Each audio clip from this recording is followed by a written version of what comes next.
Vamos abrir o Santo Livro na primeira epístola de Paulo a Timóteo, capítulo 6, versículo 7 em diante. Nós vamos falar nessa noite sobre os mordomos de Deus. Falamos domingo sobre a fé dos eleitos. Hoje a gente vai dar uma paradinha e domingo eu volto a pregar sobre a fé dos eleitos de Deus, tá? Mas hoje precisamos falar sobre isso aqui. 1 Timóteo, capítulo 6, versículo 7 em diante. E diz assim a voz do Espírito: porque nada temos trazido para o mundo, nem coisa alguma podemos levar dele. Tendo sustento e com que nos vestir, estejamos contentes.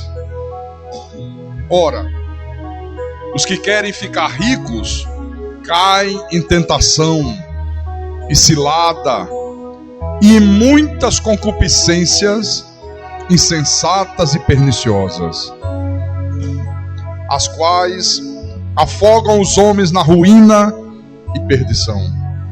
Porque o amor do dinheiro é raiz de todos os males, e alguns nessa cobiça se desviaram da fé e a si mesmos se atormentaram com muitas dores.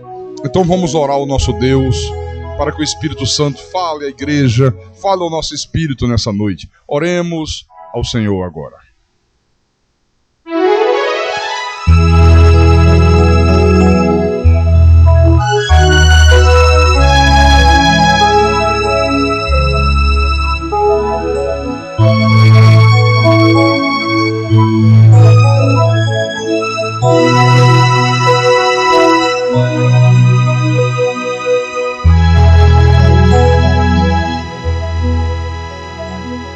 Senhor Jesus Cristo, nosso Deus e nosso Pai, como é bom, meu Deus, nós temos o privilégio de ouvir a Tua voz. Nós temos o privilégio de sermos ensinados pelo Teu Espírito Santo, de sermos guiados pelos santos caminhos, para que nós possamos ter uma vida sobremodo excelente, para que nós possamos servir ao Senhor da maneira que o Senhor quer ser servido, para que nós possamos conhecer o Senhor da maneira que o Senhor quer ser conhecido. Ah, meu Pai, e nessa noite nós queremos subir um degrauzinho a mais no conhecimento da Tua palavra, no conhecimento da Tua verdade. Queremos aprender de Ti. Fala-nos nessa noite, fala, meu Deus, ao nosso espírito. Usa-me como Teu pastor, como Teu servo. Dá-me a capacidade, dá-me a inspiração, para que eu possa explanar a Tua palavra com verdade, sem misturas, pura, como ela tem que ser apresentada ao Teu povo. E que tudo seja para a Tua honra, para a Tua glória, para o Teu louvor e para o amadurecimento espiritual do Teu povo. Eu te peço em nome de Jesus, em nome do Senhor, e que todos que creem digam amém, amém e amém.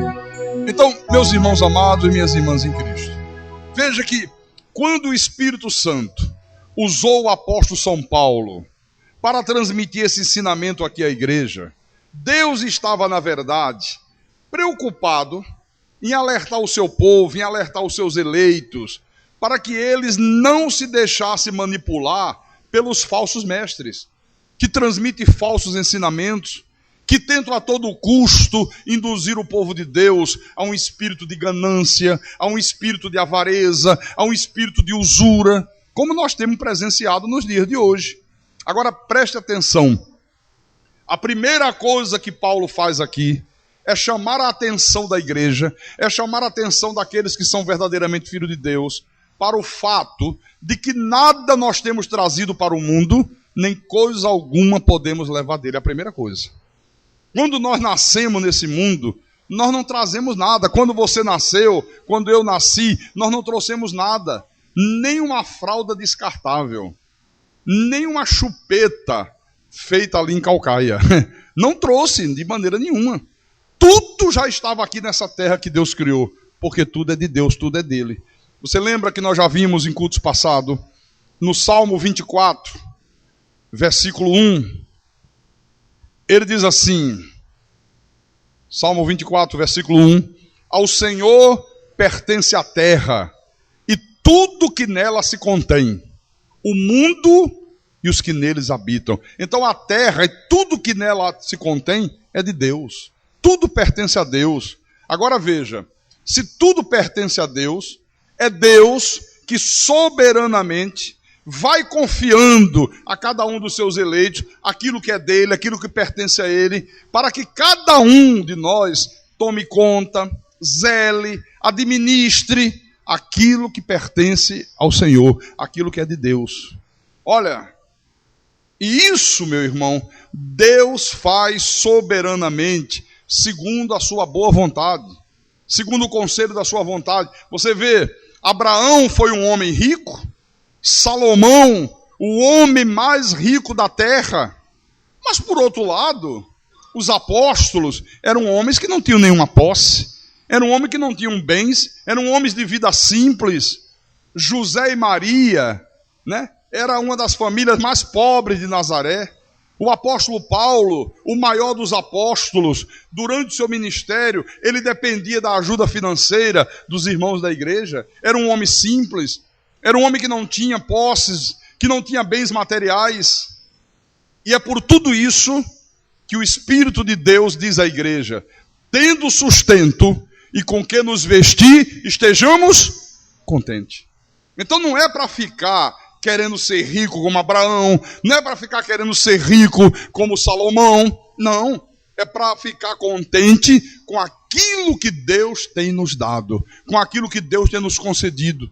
Como é triste hoje você ver esses charlatões religiosos aí, tirando proveito da falta de conhecimento do povo de Deus, ensinando ao povo de Deus exatamente o contrário da verdade divina. Esses charlatões, esses falsos pastores, esses falsos profetas, eles ensinam exatamente o contrário disso aqui.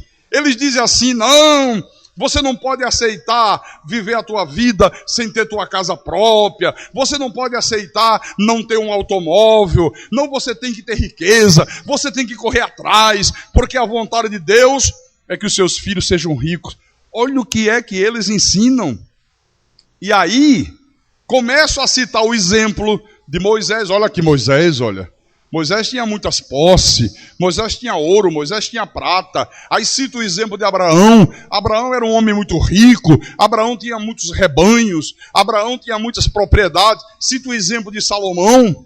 Cito o exemplo de José de Arimateia, aquele homem rico que foi pedir a Pilatos o corpo de Jesus e o sepultou no sepulcro que havia nos fundos da sua casa. Ora, qual é a consequência disto? A consequência é que você começa a ver as pessoas enlouquecidas em busca de riqueza, em busca de ganhar dinheiro, né? Se Deus não as tem feito ricas, elas mesmas procuram se fazerem ricas. Esse é que é o grande drama. E isso acontece tanto no mundo religioso como no mundo secular. Isso acontece em todos os mundos. Ora, o que que Deus diz? O que é que Deus diz a respeito disso? Leia outra vez 1 Timóteo, vamos voltar lá. Vamos ler outra vez, para ficar bem marcado na nossa memória. 1 Timóteo capítulo 6, versículo 9. Olha o que que Deus diz. Ora, os que querem ficar ricos caem em tentação e cilada, e em muitas concupiscências insensatas e perniciosas, as quais afogam os homens na ruína e perdição. Você lembra que eu disse aqui na última mensagem que eu preguei sobre esse tema da mordomia do dinheiro, que esse verbo que foi traduzido aqui por querer, querem ficar rico, no texto grego original esse verbo é bolomai, que quer dizer, na verdade a tradução correta seria fazer. Não é querer ficar rico, é fazer-se rico. Então o sentido real, o sentido verdadeiro desse texto aqui é que há pessoas que querem se fazerem ricas a si mesmo. Aí você diz assim, pastor Carlos, não entendi, qual é a diferença? A diferença é a seguinte: se Deus quiser, se for da vontade soberana de Deus, que você seja uma pessoa rica, que você seja uma pessoa que tenha muitas posses, muitos bens, muito dinheiro, olha, se for da vontade dele, isso acontece na tua vida naturalmente. Não vai precisar você usar desonestidade, não vai precisar você sonegar impostos, não vai precisar você sair por aí explorando pessoas, não vai precisar você mentir, não vai precisar você roubar, não vai precisar você se envolver com coisas escuras, escusa, não vai precisar você se envolver com coisas do paganismo, com coisas do misticismo. Agora, quando a pessoa quer ela mesma se fazer rica, Deus não quer que ela seja rica. Não é da vontade de Deus que ela seja rica. A vontade de Deus é que ela tenha uma vida normal, simples. Mas ela não se conforma. Ela diz, não, mas eu quero. E quando ela é ensinada errada, você tem que correr atrás. Você não pode aceitar isso. Irmão, você tem que ter tua casa própria. Irmão, você tem que ter teu automóvel. Você não aceite isso. Abraão era rico. Salomão era rico. A vontade de Deus é que seus filhos sejam ricos. Aí a pessoa ouve isso, começa ela mesma a querer se fazer rica, e aí o que é que acontece? A pessoa fica disposta, irmãos, a usar de todos os meios, a usar de todos os recursos para alcançar aquele objetivo, para alcançar a riqueza. Aí é quando você vê a pessoa agindo com desonestidade, a pessoa começa na ânsia de ganhar dinheiro, a sonegar impostos, ela explora as outras pessoas, ela explora os seus trabalhadores, ela é capaz de mentir, ela é capaz de roubar, ela é capaz de fraudar o consumidor. Você não vê aí na vida secular, você liga a televisão e está lá toda hora. Posto de gasolina em São Paulo essa semana eu vi, Eduardo. Só pode botar 20% de álcool na gasolina. Os caras estavam botando 99,9%. Não tinha gasolina, era só álcool. Uma fraude. É fraude para tudo quanto é lado. O cara botando soda cáustica no leite. Sabe? Tantas coisas absurdas. Olha o que as pessoas são capazes de fazer quando elas querem se fazerem ricas. E o que é pior, o que é mais grave, é que quando elas se tornam ricas, quando elas conseguem atingir os seus objetivos, elas dizem assim, tá vendo essa riqueza aqui? Tá vendo esse patrimônio que eu tenho? Tá vendo todos esses bens que eu consegui? Isso é a bênção de Deus na minha vida. Olha como Deus tem me abençoado. Olha como Deus me abençoou. E volto a dizer, isto acontece tanto na vida secular lá fora, como na vida espiritual. Quantos movimentos estão aí explorando a boa-fé do povo, e por explorar a boa-fé do povo, se tornaram ricos, se tornaram poderosos. E ele diz assim, não, olha, a nossa denominação é rica, a nossa religião é muito poderosa, porque Deus nos abençoou. Isso é a prova que Deus tem nos abençoado. Isso é a prova que Deus está conosco. Hoje à tarde a senhora ligou para mim. Eu tinha subido um pouquinho ali, fui descansar um pouquinho, porque eu estava com dor de cabeça. Aí o telefone tocou e eu atendi. Eu digo, Jesus, nem descansar eu posso. Aí atendi, ela disse, pastor, o senhor às vezes é muito duro, o senhor hoje no rádio falou não sei o quê, não sei o quê, não sei o quê. Ah, pastor, Deus tem abençoado tanto essa gente. Olha como eles são abençoados por Deus. Olha como eles têm riqueza. Olha como eles têm isso. Olha como eles têm aquilo. Você vê? Uma pessoa que não maneja bem a palavra, ela começa a acreditar que é verdade. Que se a pessoa tem dinheiro, se a pessoa tem riqueza, é porque Deus a está abençoando. Mas o que Deus diz sobre isso, pastor? Vamos relembrar um pouquinho. Vamos lá no livro de Jeremias, Velho Testamento. Capítulo 5, Jeremias capítulo 5, versículo 26 e 27.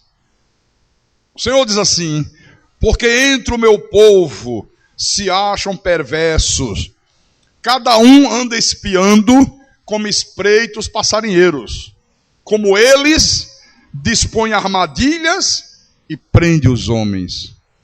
Como a gaiola cheia de pássaros, são as suas casas cheias de fraude. Por isso se tornaram poderosos e enriqueceram.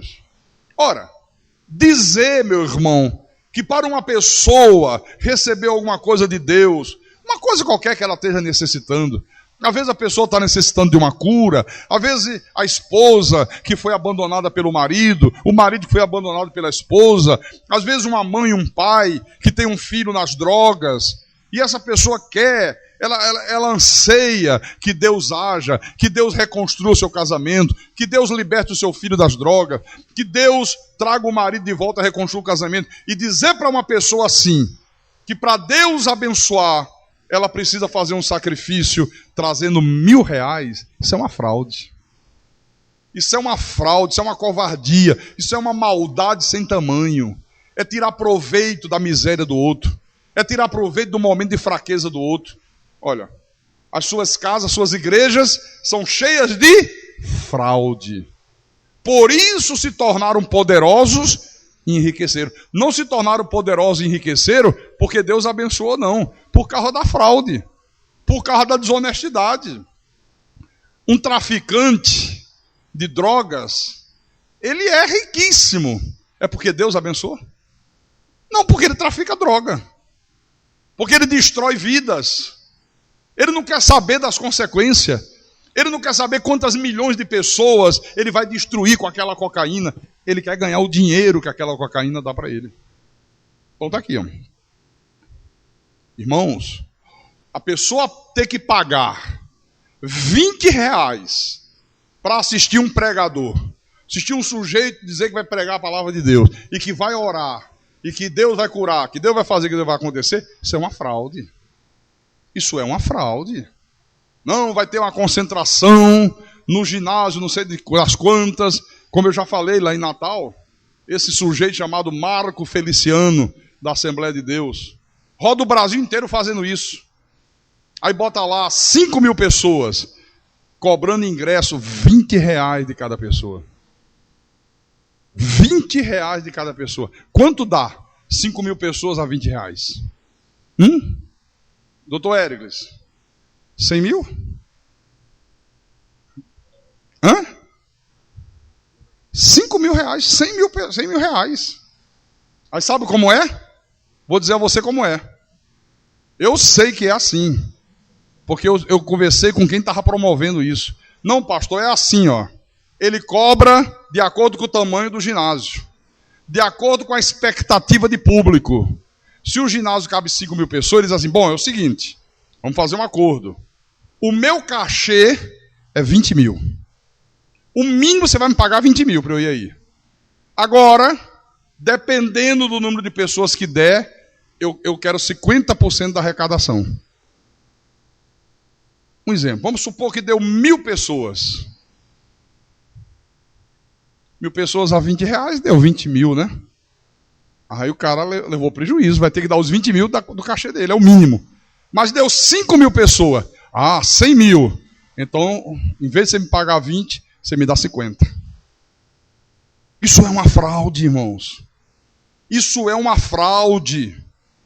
O sujeito dizer que é de Deus, que ama louvar a Deus, ama adorar a Deus, e cobra um cachê de 20 mil reais para vir cantar para as pessoas. Essas bandas de louvor, esses cantores gospel, todos eles fazem isso. Isso é uma fraude. Fogueira Santa é uma fraude. O que é que o nosso Deus diz aqui? Por isso se tornaram poderosos e enriqueceram. Todos eles são ricos. Todos eles estão ricos, riquíssimos, por causa disso aqui, ó. Agora vamos voltar lá. 1 Timóteo, capítulo 6, versículo 8. Diz assim: tendo sustento e com que nos vestir, estejamos contentes. Esse termo contente aqui significa, irmãos, olha, é um sentimento interior que você tem. É um sentimento interior que o Espírito de Deus produz dentro da gente, que faz com que nós nos mantenhamos em paz, faz com que nós nos mantenhamos felizes, independente das circunstâncias. Se eu tenho muito dinheiro, eu estou feliz, eu estou contente. Se eu não tenho, eu estou contente, estou feliz. Se você tem uma casa própria, você está feliz. Se você paga aluguel, você está feliz. É um sentimento interior. Quanto mais eu me relaciono com Deus, quanto mais eu tenho intimidade com Deus, mais esse sentimento está dentro de mim. Ó. Vivo, forte. Eu estou contente em qualquer circunstância. Você vê, Paulo usa essa mesma palavra aqui em Filipenses, capítulo 4, versículo 11. Ele diz: digo isto não por causa da pobreza. Ele estava agradecendo o socorro, a ajuda que alguns irmãos tinham mandado para ele. Ele só, eu digo isso não por causa da pobreza, não por causa da necessidade, porque aprendi a viver contente em toda e qualquer situação. Que coisa, hein? Olha, aprendi a ser feliz, aprendi a estar satisfeito, aprendi a estar contente em toda e qualquer situação. Porque a verdadeira alegria, o verdadeiro contentamento, irmão, ele vem da graça de Deus no teu coração, não vem do dinheiro na mão. Não é o dinheiro na mão ou no bolso que produz essa alegria, esse contentamento. Uma pessoa que depende de bens materiais para ter paz, para ter segurança, para sentir alegria, olha, essa pessoa é uma infeliz na vida. Você vê, são as pessoas ricas que mais se divorciam, vocês sabiam disso? São as pessoas que mais têm dinheiro no mundo, que mais praticam o divórcio, onde mais os casamentos se destroem. São as pessoas ricas, as que possuem muitos bens financeiros, as que vivem abarrotando os consultórios de psiquiatria, procurando os analistas, fazendo análise. São as pessoas ricas as que mais sofrem de depressão, de síndrome do pânico. E são as pessoas ricas as que mais se mostram propensas a cometer suicídio. Isso não é interessante? Devia ser o contrário, né? Tem muito dinheiro, tem muitos bens, não era para sofrer de síndrome do pânico, não era para sofrer de depressão, não era para precisar fazer análise, não era para ter um casamento destruído. Não diz que o dinheiro traz felicidade? Não é isso que eles dizem? Mas não é. Então, não são as riquezas que traz a felicidade. Não é a riqueza, não é um bem material, não é o dinheiro que traz contentamento, que vai gerar paz na tua vida.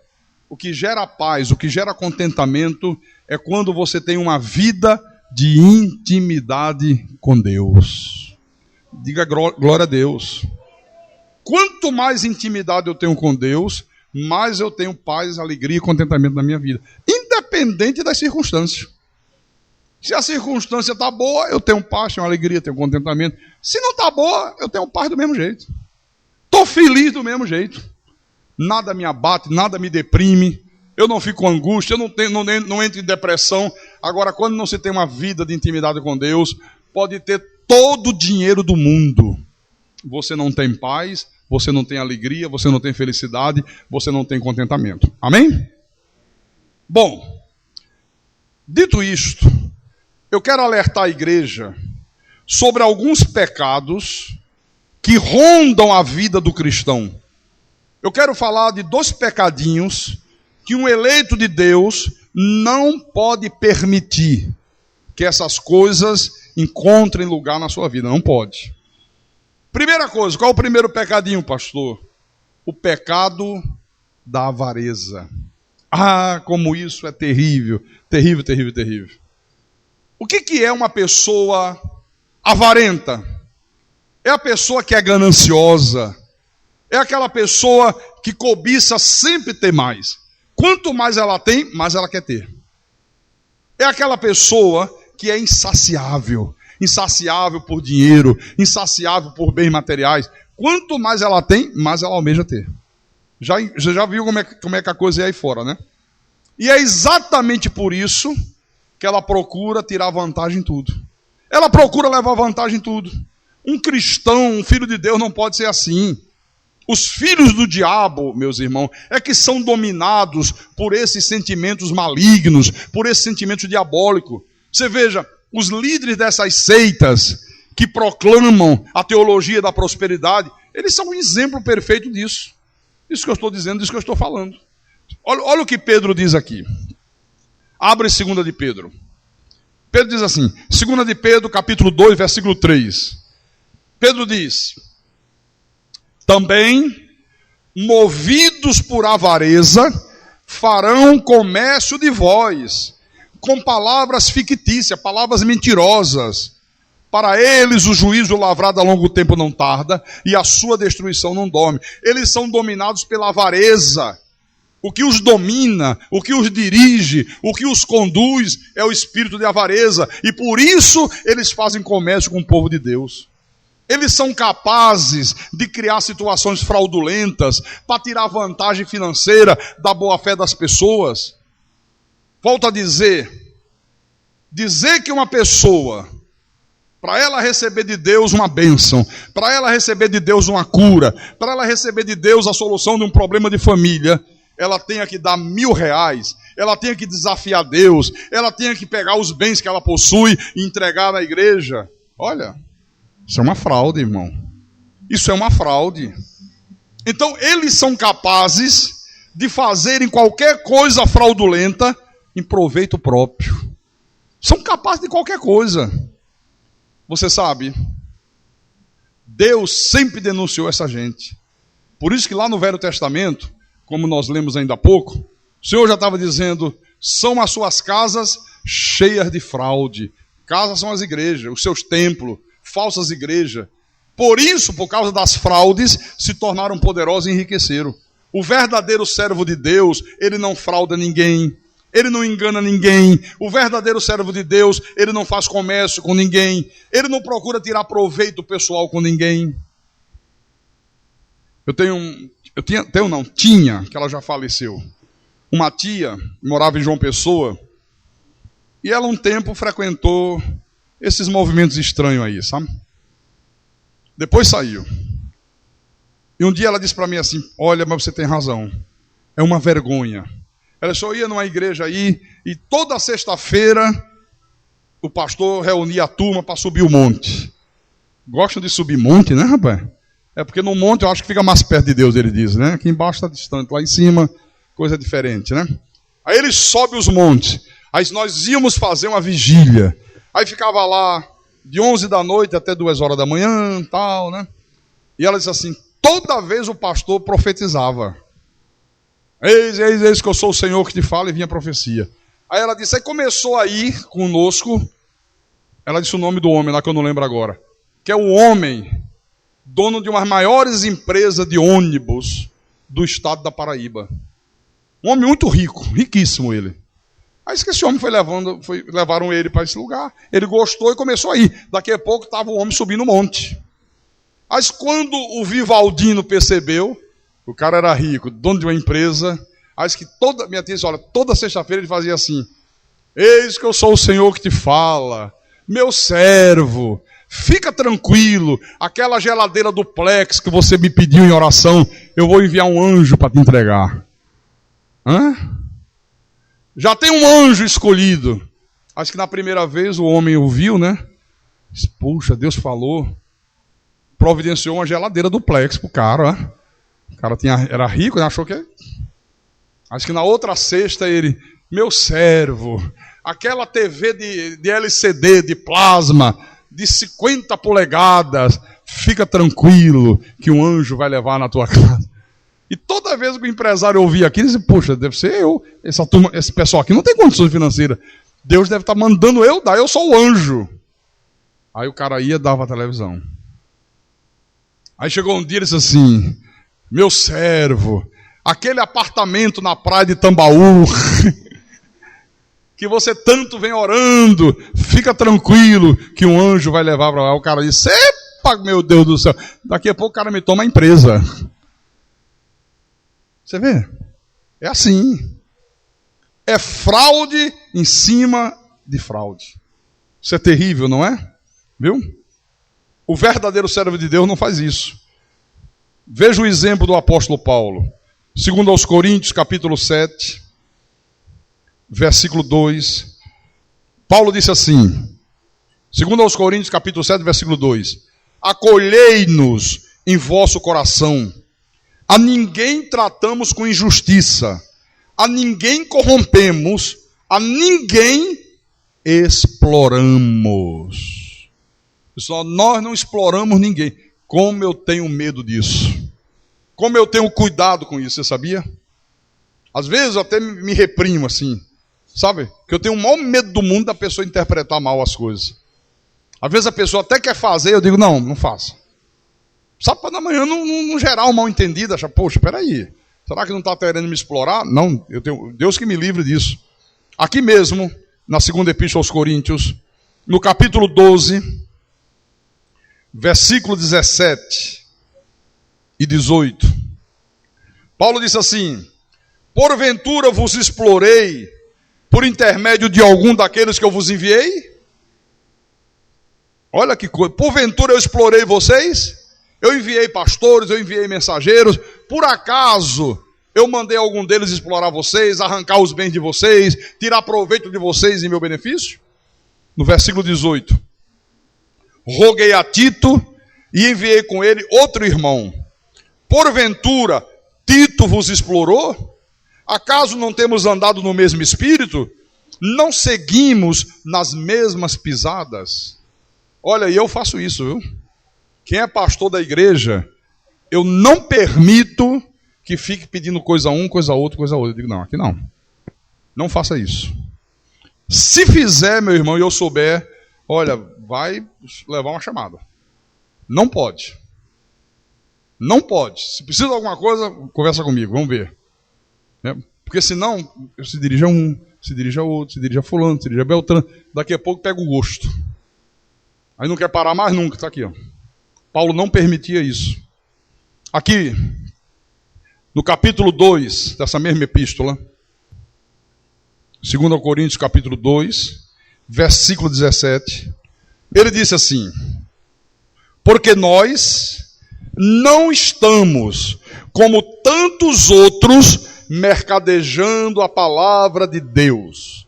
Antes, em Cristo é que falamos na presença de Deus, com sinceridade e da parte do próprio Deus. Quer dizer que já na época de Paulo, há 12.000 anos atrás, já havia muita gente mercadejando a palavra de Deus, fazendo comércio, tirando proveito, sabe, da boa fé das pessoas. Está aqui, ó.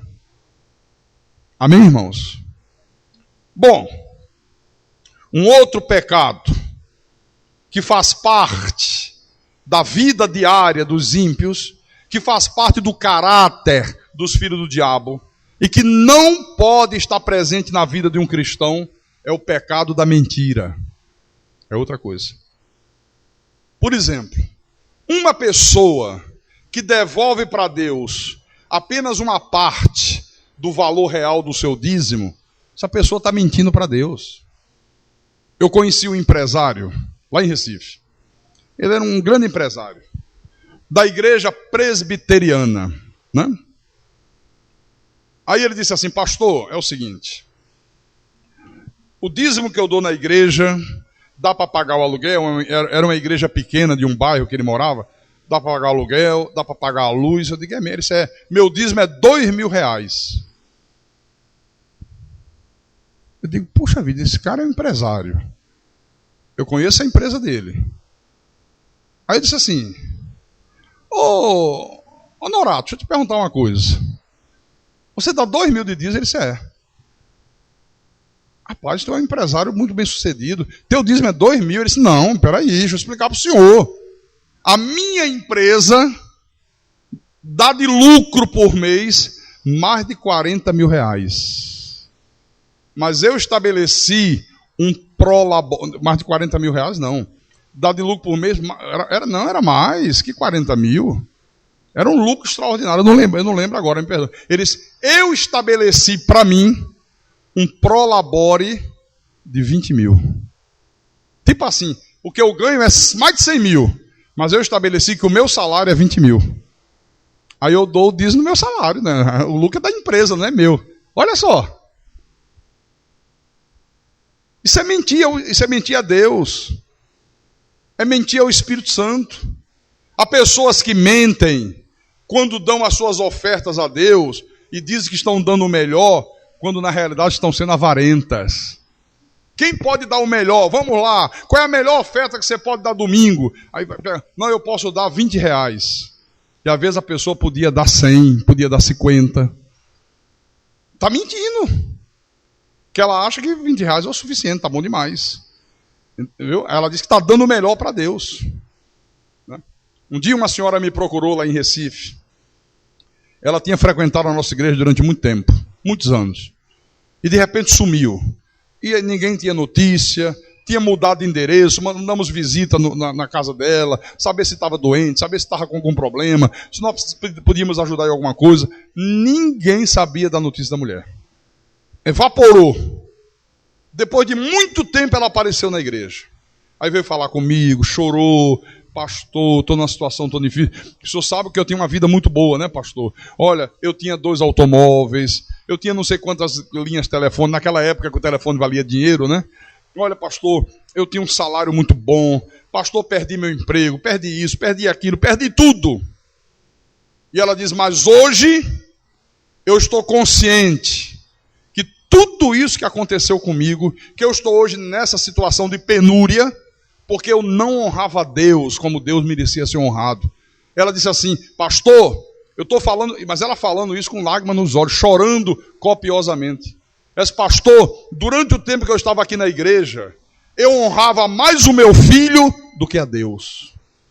Ela disse, olha, porque eu nunca contei para o senhor, eu tenho um filho que não é fácil. É um rapaz problemático, só gosta de bebida, de farra, de mulheres. É um Deus nos acuda. E ela disse, só esse meu filho destruiu 2 automóveis novos. Eu comprei um carro para ele, dei uma capotada, foi perda total. Ela disse, eu não tinha feito seguro do carro. Eu ainda ia fazer o seguro naquela semana. Ele saiu, no primeiro dia que saiu, acabou com o carro. Perdi o carro. Depois, outro carro meu ele destruiu. Pastor, ele disse, uma vez esse meu filho disse, não mãe, eu quero botar um negócio para mim. Fez eu ir no banco, eu peguei um empréstimo de R$28 mil. Está aqui. O negócio que ele quis montar. Pastor, em menos de 6 meses, ele levou o negócio à falência. E ela disse, pastor Carlos Magno, mas enquanto eu estava na igreja, todas as vezes que o senhor pediu oferta, todas as vezes que o Espírito Santo falava através do Senhor, eu só dava R$50 de oferta. Aí o senhor não passava disso. Os anos que eu passei aqui, eu nunca dei mais de R$50. Verdade verdadeira. Quer dizer, eu não sabia, ninguém sabia, mas Deus sabia. Deus estava vendo. Olha lá, na igreja ela dá 50 e acha que está dando muito, né? Porque às vezes dá mais do que a maioria que não pode. A pessoa acha que está por cima da carne seca com Deus, né? Mas olha lá, o filho acabou um carro de 30 mil. Olha, pegou um empréstimo de 28 mil. Filho botou tudo no mato, faliu a empresa. Olha, acabou outro carro. Olha como ela faz com o filho. Olha como ela faz comigo. Quer dizer, uma pessoa dessa está mentindo para Deus. Quem pode dar o melhor? Quanto é que você pode? 50. É o melhor? É. E Deus está dizendo, não, é mentira. Aqui em Efésios, deixa eu mostrar. Efésios capítulo 4, versículo 25. Efésios 4, 25. Diz assim o Senhor, por isso, deixando a mentira, fale cada um a verdade com o seu próximo, porque somos membros um dos outros. Quer dizer, o cristão tem que deixar a mentira. O cristão não pode mentir, a mentira é do diabo. O Senhor disse que seja o teu falar, sim, sim, não, não. O que disso passar, vem do maligno. Mas tem mais, Colossenses, capítulo 3, versículo 9. Olha outra vez aqui Deus falando à igreja. Não mintais uns aos outros, uma vez que vos despiste do velho homem com os seus feitos. Quer ver? Não mintam. Deus está dizendo, seja honesto. Né? Um exemplo clássico disso aqui que eu estou falando, aconteceu logo no início da igreja, quando a igreja foi estabelecida. Lá em Atos capítulo 5. Olha que exemplo tremendo tem aqui. Atos capítulo 5. Deixa eu explicar o que aconteceu antes. No capítulo 4, versículo 36 e 37, em 2 versículos, conta uma historinha que diz que havia um homem na igreja, havia um membro da igreja chamado José, a quem os apóstolos deram o sobrenome de Barnabé, que quer dizer filho de exortação, levita, natural de Chipre. Como ele tivesse um campo, um sítio, um terreno, uma fazenda, uma propriedade. Vendendo, trouxe o preço e o depositou aos pés dos apóstolos. Olha que coisa, vendo a necessidade da igreja, consciente de que todos nós temos que ajudar a obra de Deus. Ele tinha uma propriedade, foi lá, vendeu a propriedade. Vendeu um terreno, digamos, 100 mil reais vendeu. Pegou os 100 mil reais, está aqui, ó, para que haja mantimento na casa do Senhor. Colocou aos pés dos apóstolos. Toda a igreja viu. E toda a igreja disse, poxa, tremendo, hein? O irmão Barnabé deu um exemplo de fé. Deu um exemplo de amor a Deus. É um homem que tem condições, olha o que ele fez. Maravilha, glória a Deus. Olha só o que aconteceu. Entretanto, certo homem, chamado Ananias, com sua mulher Safira, vendeu uma propriedade, mas em acordo com sua mulher, reteve parte do preço, e levando o restante, depositou aos pés dos apóstolos. Então disse Pedro, Ananias, por que encheu Satanás teu coração para que mentisses ao Espírito Santo, reservando parte do valor do campo? Se você conservasse em teu poder, porventura o dinheiro não seria teu? E vendido, não estaria em teu poder? Como, pois, assentaste no coração este desígnio? Não mentiste aos homens, mas a Deus. Ouvindo estas palavras, Ananias caiu e expirou, morreu, sobrevindo grande temor a todos os ouvintes. Versículo 7. Quase 3 horas depois, entrou a mulher de Ananias, não sabendo o que ocorrera.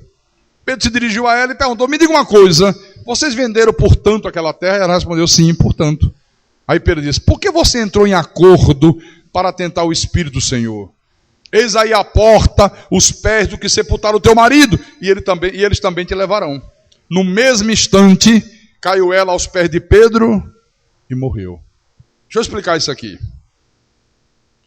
Esse casal aqui, na verdade, ele estava querendo chamar a atenção dos apóstolos e da igreja para si mesmo. Eles queriam serem reconhecidos, eles queriam também ser elogiados, como Barnabé foi. Na hora que eles viram Barnabé fazer aqui, disseram, Pedrão, conte comigo. Eu também tenho uma propriedade, Pedro. Vou vender essa semana, pode contar também com minha oferta. Eu vou vender um terreno, vou vender um apartamento e vou colocar os teus pés também para manter a obra do Senhor. Os apóstolos disseram, amém. A igreja deve ter ficado, oh, glória a Deus, aleluia. Que bom que Deus toca no coração de pessoas de fé. Que bom que Deus enviou pessoas cheias do Espírito. Era isso que eles queriam. Porque eles viram como é que Barnabé foi reconhecido pela igreja. Aí foram vender. Venderam. Só que quando venderam, o que se manifestou?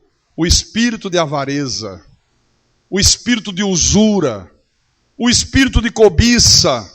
O que eles fizeram? Mentiram ao Espírito Santo. Vamos supor que venderam pelos mesmos 100 mil, igualzinho, mesmo preço. Aí um olhou para o outro assim, o casal, marido e mulher, hein? Não sei qual dos dois tomou iniciativa, né? Minha querida, eu estou pensando aqui, 100 mil, muita coisa, né? Vamos fazer o seguinte, vamos ficar com 80 e dar só 20, eles não vão saber. Vão achar que a gente pagou, botou o dinheiro todo, eles não sabem nem por quanto nós vendemos. É isso mesmo, é isso mesmo. Então, combinado, tá? A gente dá 20 e fica com os 80. Se perguntarem a você, você diz que vendeu por 20, tá? Tá bom. Aí primeiro vai ele. Coloca lá os pés dos apóstolos, tá aqui, ó. Só que na hora que ele faz isso, Deus, o Espírito do Senhor, faz com que Pedro tivesse uma visão da fraude que eles estavam praticando. Deus revela para Pedro as reais intenções desse homem. E Pedro diz assim, vem cá, Ô, seu Ananias aí, por que Satanás encheu o teu coração? Não é que Satanás foi lá e encheu o coração dele, não. Por que as coisas do diabo encontraram espaço no teu coração? Por que você permitiu isso? Levando você a mentir ao Espírito Santo. Fazendo você reter parte do dinheiro da venda. Olha, Ananias, se você conservasse todo o dinheiro em tua mão, não era teu dinheiro? Você tinha o direito, você não é obrigado a dar. Você não era obrigado a dar nenhuma moeda. Você podia vender e ficar com o dinheiro todo, é teu, o terreno é teu, qual o problema? E por que você disse que ia dar para Deus? Por que você falou diante de todo mundo que ia fazer isso, ia agir igual Barnabé, e na hora você fraudou Deus? Você não mentiu aos homens, você mentiu a Deus. Você mentiu ao próprio Deus. Aí na mesma hora o cara caiu morto. Ó.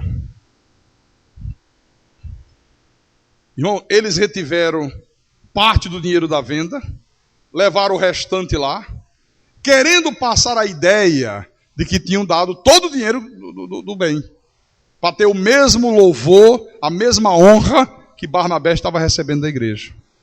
Veja que o problema aqui não era o quanto eles queriam ficar do dinheiro para ele. Eles podiam ficar até com todo o dinheiro, não tinha problema nenhum. O problema aqui foi a tentativa de enganar os apóstolos, a tentativa de enganar o próprio Deus em proveito próprio. Eu entrego lá 20 mil, fico com 80 e a turma vai bater palma, vai dizer, Ananias e Safira, tremendo, que casal de fé, hein? Que fé, venderam a propriedade e colocaram o dinheiro todo, mentindo. E a mulher, quando chega depois, sem saber o que estava acontecendo, fez, vem cá, Safira, é verdade que vocês venderam por 20 mil aquela terra? É, Pedro, vim por 20 mil. Você não tem vergonha na cara não, mulher? Você não tem vergonha, rapaz? Você entrou em acordo com teu marido aqui, ó, para tentar o Espírito Santo, para enganar Deus. Ninguém engana Deus. Amém? Amém, irmãos? Bom, agora eu quero falar de duas virtudes, duas qualidades que são indispensáveis na vida do cristão que deseja manter a sua vida financeira equilibrada, abençoada. Quais são essas duas virtudes? Quais são essas duas qualidades? Integridade e honestidade. O que é integridade, pastor? Integridade, isso aqui significa integridade física, integridade moral, significa retidão. Por exemplo, vamos no livro de Salmo, Salmo número 7, Salmo 7, versículo 8. Salmo 7, versículo 8. Davi diz assim: o Senhor julga os povos, julga-me, Senhor, segundo a minha retidão e segundo a integridade que há em mim. Uma pessoa de Deus tem que ser uma pessoa de vida reta, tem que ser uma pessoa íntegra. Uma pessoa de Deus não pode ser desonesto, não pode comprar e não pagar. Uma pessoa de Deus não pode passar a perna nos outros. Não pode. Tem que ser uma pessoa de retidão, tem que ser uma pessoa íntegra. A senhora que está fabricando as lembranças que nós vamos distribuir domingo para a igreja, é uma lembrança maravilhosa. Nunca demos essa lembrança. Ela hoje veio falar comigo aqui. E ela estava à tarde no gabinete e ela disse: pastor, eu estou tão decepcionada, pastor, com evangélico, com crente. Eu digo, mas por quê? Sabe por quê, pastor Carlos? Olha, eu nunca devia ninguém, eu nunca defraudei ninguém. E o senhor acredita que hoje eu tenho meu nome no SPC, eu tenho meu nome no Serasa, eu perdi meu cartão de crédito, eu perdi meus cheques. E tudo isso com pessoas crentes? Compra ali para mim, por favor, que eu pago. Eu ia, porque eu lia na Bíblia, aquele que sabe que tem que fazer o bem e não faz, não é de Deus. Eu achava que fazer o bem era fazer isso. Eu digo, minha irmã, pastor, olha, compraram no meu nome e não pagaram. Pediram cheque, passa uns 10 cheques ali para mim. Estou fazendo uma compra, em 10 vezes eu não tenho cheque. Passo. Não pagaram, meu nome ficou sujo, eu não tinha dinheiro para pagar. E tudo pessoas evangélicas. Que vergonha, não é? Que vergonha. Eu já passei por isso também. Eu já tive esse tipo de experiência aqui. Irmãos, a pessoa de Deus não faz isso. Uma pessoa lavada, remida pelo sangue de Jesus Cristo, não age dessa maneira.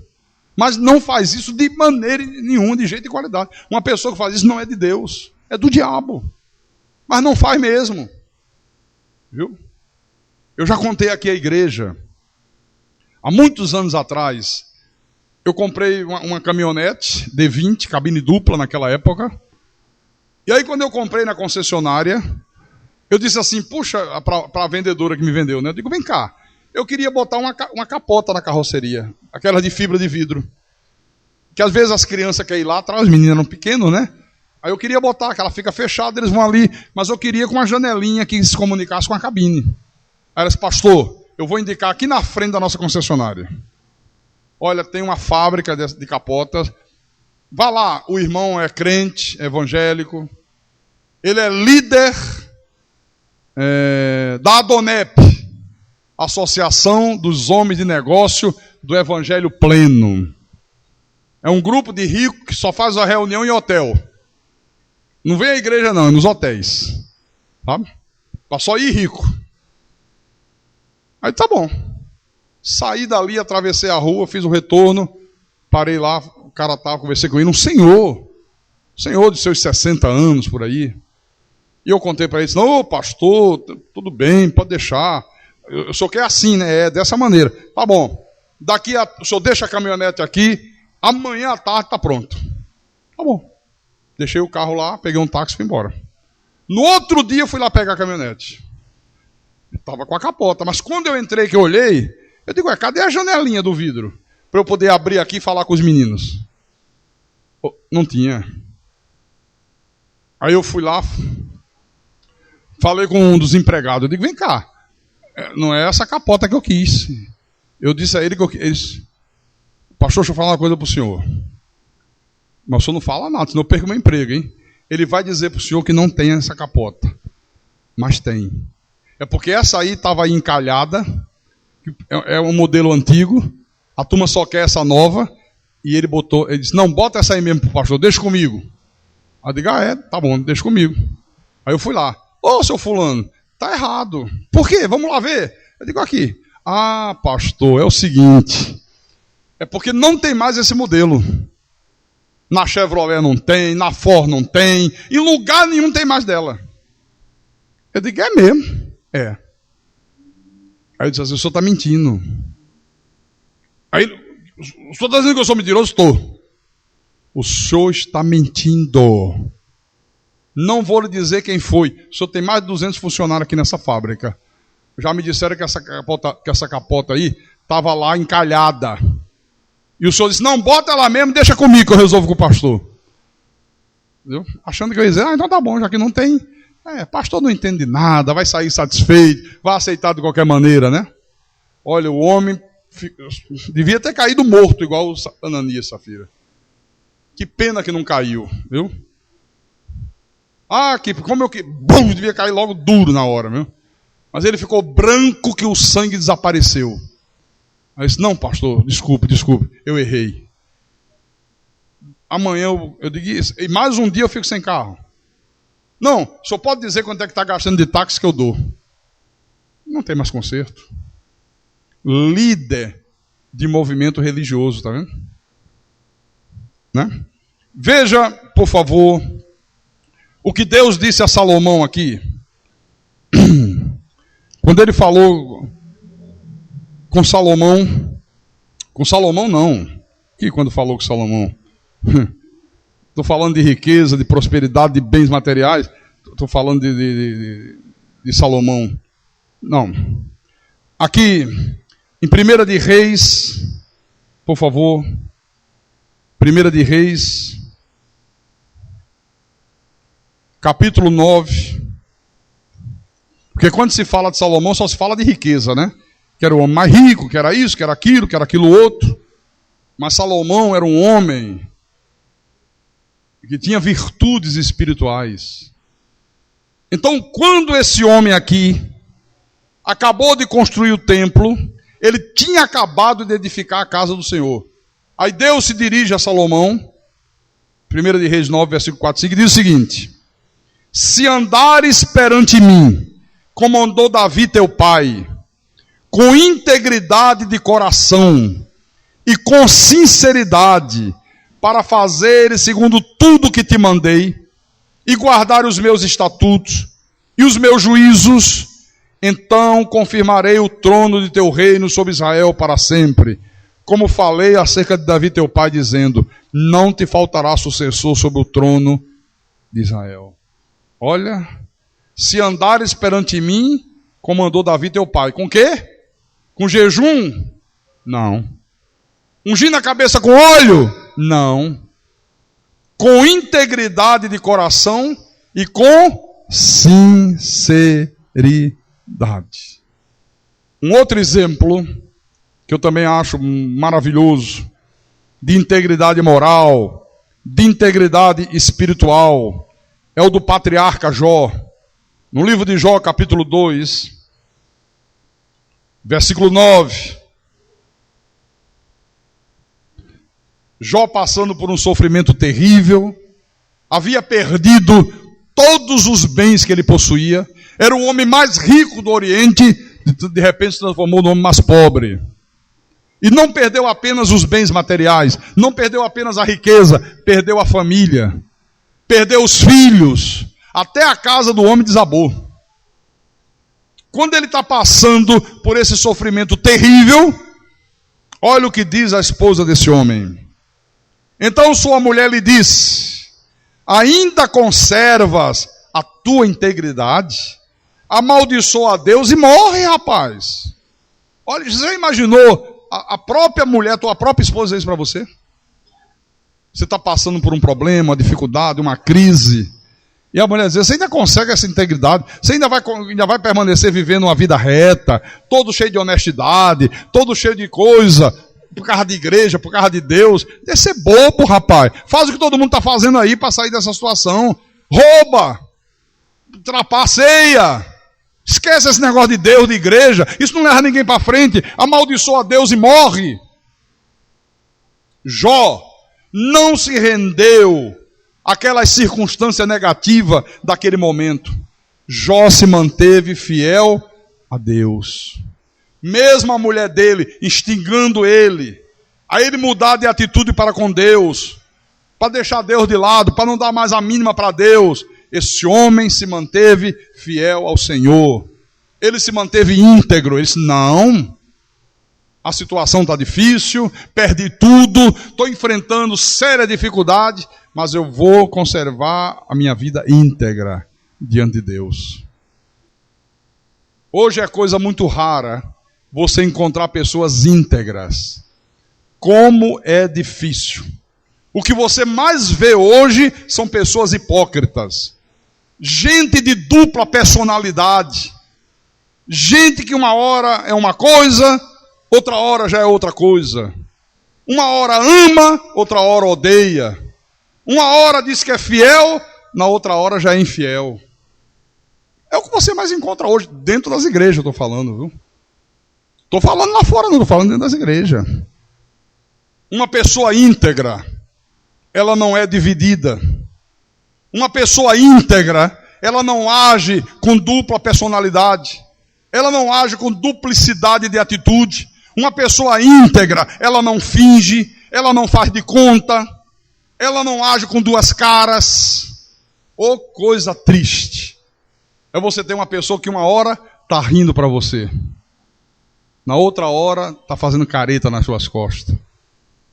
Na tua frente, ô pastor, você sabe o quanto eu te amo, não sabe, pastor? O senhor sabe que eu amo o senhor, não sabe? É, sei. Aí por trás, ó. Como acontece isso? Viu? Olha, irmãos, uma pessoa que não é íntegra com o seu semelhante, ela também jamais será íntegra com Deus. A Bíblia diz, se não amas aquele a quem tu vês, como amarás aquele que você não vê? Se você não é capaz de amar o teu próximo, você está vendo ali, como é que você vai amar aquele que você não vê? É impossível. Absolutamente impossível. Amém? Mateus capítulo 22. Mateus 22, versículo 37. Respondeu-lhe Jesus: amarás o Senhor teu Deus de todo o teu coração, de toda a tua alma e de todo o teu entendimento. Quer ver? Mas para você amar o Senhor de todo o teu coração, de toda a tua alma e de todo o teu entendimento, você primeiro tem que amar o teu semelhante, amar o teu próximo como a si mesmo. Se você não é capaz de amar o teu próximo como você ama você mesmo, jamais você amará a Deus de todo o teu coração, de toda a tua alma, de todo o teu entendimento. Amém? Amém, irmãos? A igreja de Jesus, olha, ela tem sofrido muito, por causa de pessoas que estão dentro das fileiras da igreja, que se dizem cristãs, mas que não apresentam integridade. Não são pessoas fiéis. Como a igreja sofre por causa disso. O mundo lá fora diz, olha, é crente, ó, olha lá. Viu? E lameia a igreja. Viu? É triste isso, né? Mas a outra qualidade que eu quero mostrar para os irmãos é a honestidade. É a pessoa que tem honradez, é a pessoa que tem dignidade, é aquela pessoa que tem decoro, que tem decência, que tem probidade, né? É isso que significa honestidade. Esta qualidade tem que estar presente na vida do Filho de Deus, senão não é filho de Deus. Porque uma pessoa sem honestidade é uma pessoa sem pudor, é uma pessoa sem decência, é uma pessoa que não merece confiança, é uma pessoa sem honradez, é uma pessoa sem dignidade. Olha como isso é triste. Aqui em 2 Coríntios, capítulo 8, versículo 21. Outra vez o apóstolo Paulo dando uma aula para a gente, servindo de exemplo, servindo de modelo. E ele diz assim, versículo 21. Pois o que nos preocupa é procedermos honestamente, não só perante o Senhor, como também diante dos homens. Qual era a preocupação de Paulo e de Tito, de Timóteo? Proceder honestamente, não só perante Deus, como também diante dos homens. Um verdadeiro mordomo de Deus, olha, ele é honesto em todas as áreas da vida. É por isso, meu irmão e minha irmã, que nós devemos ter muito cuidado para que essa desonestidade que nós vemos hoje tomando conta da sociedade, tomando conta dos políticos, tomando conta da maioria das autoridades, tomando conta daqueles que deviam ser exemplo, que ela não venha a influenciar nossas vidas. Cuidado, para você não se deixar influenciar por isso aí. Independente do que você vê lá fora, independente do que você assiste aí na sociedade secular, ou até mesmo em pessoas que se dizem crente, que se dizem cristã e não são. Independente disso, você tem que conservar a tua mente honesta. Você tem que se conservar íntegro. Porque tem gente que diz assim, deixa ser bobo, rapaz. Você não está vendo o que a turma está fazendo aí? Deixa ser bobo, rapaz. Olha, os políticos roubam bilhões. Começa a passar nota fria na tua empresa, cara. Os impostos estão muito altos, rapaz. Não é nada demais, eles não roubam. Deixa ser bobo. Se o cara não tiver o caráter de Deus, é mesmo, sabe de uma coisa? Eu pago o imposto, eles metem a mão, não, alto lá. Vou sonegar aqui. Vou fraudar o imposto de renda. Vou passar uma nota fiscal falsa.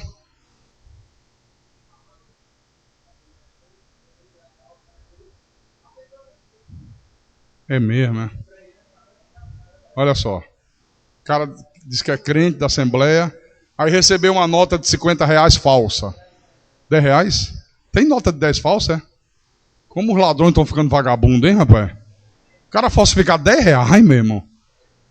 Não vale nem o trabalho. Eu nem sabia que tinha nota de R$ 10 falsa. Eu sempre ouvi dizer que as de 50 é um perigo, né? Você faz qualquer pagamento em dinheiro, se você der uma nota de 50, no mercantil a Caixa pega e examina, que elas são treinadas para saber o que é falso e o que não é falso. Né? Pois é. Olha só. O que ele conhece, que nasceu crente, que é crente, aí recebeu uma nota falsa. Aí quando disseram, olha, é falso, não tem problema não, eu passo para outro. Não tem problema nenhum. Passou adiante. Uma vez eu parei meu carro, aí fui abastecer, lá em Natal com minha mulher. Aí peguei R$ 50. Paguei. A gasolina, né? Aí o cara pegou a nota, daqui a pouco ele veio, e eu notando ele ali, meio sem jeito, né? Eu digo, cadê o troco? Ele disse, o senhor não leva mal não, né? Eu digo, o quê? Esse dinheiro é falso. Falso? Isso é. Eu não lembrava mais onde eu recebi, quem me deu de troco, eu não sabia mais. Eu é que fiquei constrangido, sabe? Eu digo, será que o cara não vai pensar que eu é que estou passando nota falsa, né? Que é o que você mais vê por aí. Aí eu digo, é mesmo? Esse é. Eu tinha outra de 50 no bolso, peguei, digo, vê se essa também é. Aí ele, não, essa é boa. Aí eu disse a ele, como é que sabe que é falsa? E ele me ensinou. Esse primeiro olhando aqui, ó, aí me ensinou o que é a marca d'água. Segundo, tá vendo isso aqui? O senhor passa assim, ó, parece uma escadariazinha. Entendeu? A falsa é reta, lisa. Aí me mostrou os macetes, eu digo, na frente dele, peguei, ó, joguei fora. Vou passar para o outro, vou fazer o mesmo que o outro fez. É o que ele está falando ali, né? Bom, Filipenses capítulo 4, versículo 8. Eu falei que você tem que conservar uma mente honesta, né? Paulo recomendou isso à igreja.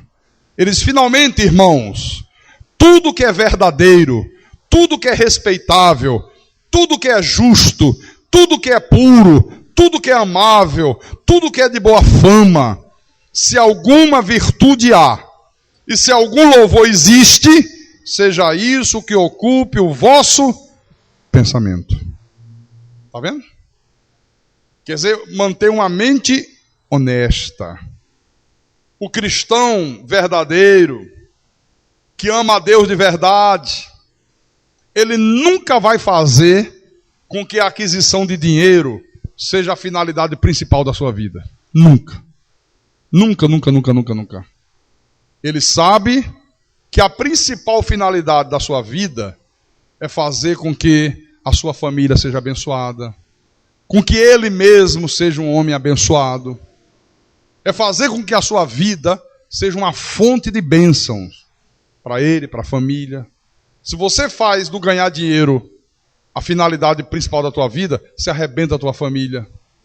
Você deixa a tua mulher em casa, trabalha de 6 da manhã a 2 da madrugada. Não se importa com filho, não se importa com ninguém. Se tiver que arranjar um emprego para ganhar dinheiro, que tenha que viajar o mês inteiro, viaja. Não, só vai dar para eu ficar um dia em casa agora. Mas, mulher, você sabe, né?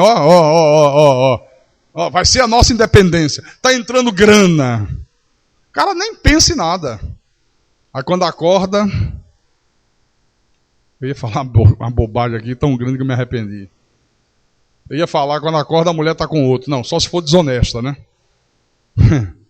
Se for uma mulher desonesta, quando ele abriu o olho, dançou. Claro, se for uma mulher honesta, meu irmão, não tem jeito. Mas lá fora é o que a gente mais vê, não é? Não é verdade? Despreza filho, não tem tempo para dialogar com os filhos, não se preocupa com a educação de filho, não se preocupa com amor a filho, porque a finalidade principal dele é ganhar dinheiro. O cristão não. Não, não, não, não. Nós trabalhamos dentro da normalidade. Eu vou pregar depois sobre a mordomia do tempo. Nós somos mordomo do tempo. A Bíblia diz que há tempo para tudo. Tempo para trabalhar. Tempo para trabalhar. 8 horas de trabalho por dia. Depois tempo para você mesmo. Você tem que ter tempo para você. Para o teu lazer. Né? Ir para uma academia, ir para uma praia, dar uma caminhada. Manter a tua saúde bem. Tempo para descansar. Tempo para a tua família, tempo para a tua mulher, tempo para os teus filhos. Há tempo para tudo. Tem gente que só tem tempo para correr atrás de ganhar dinheiro. Não, irmão. Você usa o tempo normal. Se Deus quiser que você tenha uma casa própria, você vai ter. Mas vai ter naturalmente, não é você se matando. Não, eu vou trabalhar igual um condenado. Eu vou trabalhar 24 horas por dia. Eu não paro mais nunca de trabalhar. Não, tem gente que trabalha aí sem parar e não tem nada. E outra coisa, as bênçãos de Deus não trazem desgosto. Quando é por Deus, só traz o bem, só traz felicidade. Quando não é por Deus, só traz infelicidade, só traz desgraça, só traz miséria. Amém? E quem tem ouvidos, que ouça o que o Espírito de Jesus Cristo falou à igreja nessa noite. Louvado seja o nome de Jesus Cristo. A Ele toda a honra, a Ele toda a glória, a Ele toda a exaltação. Em nome de Jesus, em nome do Senhor.